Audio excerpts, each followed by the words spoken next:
Prokuroria e Tiranës ka strukturuar një grup prokurorësh për hetimin e çështjes së aeroportit të Vlorës.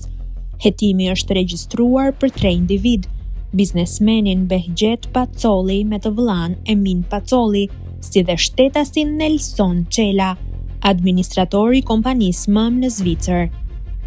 Nelson Çela u thirr në prokurorinë e Tiranës, dha një deponim, ndërsa fill më pas nënshkroi dhe dorëheqjen si administrator i kompanisë në pronësi të Pacollit. Të tre ata janë zyrtarisht nën hetim për mashtrim me pasoja të rënda, mashtrim kompjuterik, si dhe falsifikim të dokumenteve dhe akteve.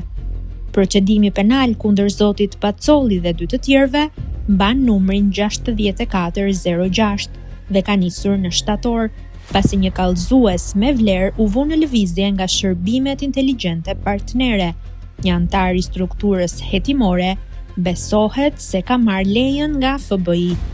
Kjo histori në dukje si përplasje korruptive Balluku Pacolli mbart një shqetësim edhe më të fortë se korrupsioni, pasi ka indicie se Pacolli është duke lidhur ujdi shumë larg për të vënë kolateral aeroportin e Vlorës.